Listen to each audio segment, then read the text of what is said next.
আবার একটি নতুন দিন বন্ধুগণ। সময় বহিয়া যায় নদীর স্রোতের মতো। তো যাই হোক, এই আমার বসানো গাছে দেখো ফুল ফুটেছে, কত সুন্দর লাগছে স্থলপদ্মটি, আর মনটি জুড়িয়ে যাচ্ছে। নিজের বসানো গাছে যখন ফুল ফোটে না, তখন মনের ভেতর যে কী আনন্দটি হয় সেটি কেউ বলে বোঝাতে পারবে না। নিজের সন্তানের মতো আস্তে আস্তে তিল তিল করে বড় হয় গাছগুলি, আর গাছগুলি মনের হৃদয়কে শান্ত করে। তারপরে চলে এসেছিলাম দেখো পরোটার দোকানে। এই ছেঁড়া পরোটার একটা ঐতিহ্য আছে, কতদিন খাই না এই ছেঁড়া পরোটা। তো যাই হোক, গ্যাস অম্বলের জন্য হয়তো ছেঁড়া পরোটা একটু অ্যাভয়েড করা হয়, কিন্তু মাঝে মাঝে লোভ সামলানো যায় না। ছেঁড়া পরোটা নিয়ে শর্মিলা বাড়ি চলে এলো। তো ছেঁড়া পরোটার একটা ঐতিহ্য আছে।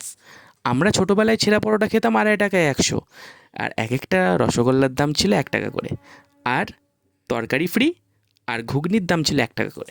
সেই যুগের মানুষ আমি, কত সুন্দর না ছিল সেই দিনগুলি।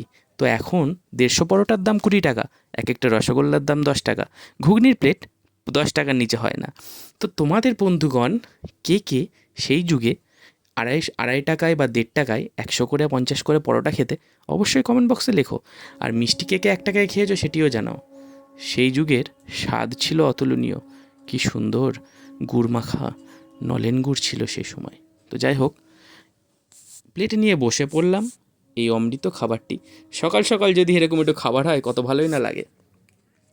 দেখো শর্মিলা খেতে বসে পড়েছে, আর ও টেস্ট।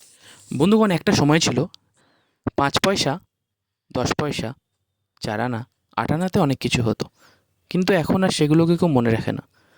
যতক্ষণ মানুষের ব্যবহারযোগ্য বা মানুষ তাকে ইউজ করতে পারছে, মানুষ ততক্ষণই তাকে মনে রাখে।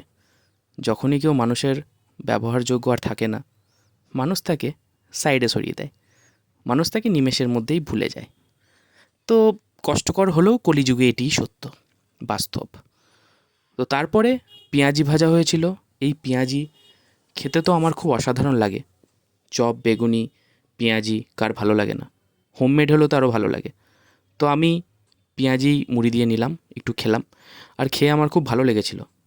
দেখো, এগুলো সপ্তাহে একদিন হয়তো সবাই খেতে পারে, কারণ রোজ রোজ এগুলো খাওয়া তো উচিত না। তো আমি সপ্তাহে একদিন নয়, অনেক দিন পরেই এটা খাচ্ছি। তো আমার খুবই অসাধারণ লেগেছে। তো আজকে যখন শুরু করেছি পরোটা দিয়ে, তারপরে মধ্যেখানে একটু পেঁয়াজি ঢুকিয়ে দিলাম। তো তারপরে নিয়েছিলাম ভাত। ভাতের সঙ্গে ছিল বাঁধাকপি মাছের মাথা দিয়ে, আর ছিল মুরগির মাংস, আর ছিল কাতলা মাছ। আজকে খাবারটি দেখে মনে হচ্ছে না একটু চড়ুই ভাতির মতন?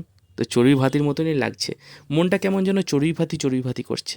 তো বন্ধুগণ, তোমরা কে কে কটা চড়ুই ভাতি করলে জানাও, ইনডোর আউটডোর কটা করলে জানাও, আর কার কার এখনও কোনো চড়ুই ভাতি হয়নি সেটাও জানাও। আর কে কে চড়ুই ভাতি করতে ইন্টারেস্টেড সেও জানাও কমেন্ট বক্সে কমেন্ট করে। তো বন্ধুগণ, এই শীতকাল সূর্যের আলো যখন গায়ে এসে পড়ে, সেই পড়ন্ত বিকেলের সূর্যের আলোতে খাবার খাওয়ার মজাই আলাদা। মনটি যেন জুড়িয়ে যায়। তার সঙ্গে যদি বয় ঠান্ডা ঠান্ডা হাওয়া মৃদু উত্তরে, তো কত সুন্দরই না লাগে।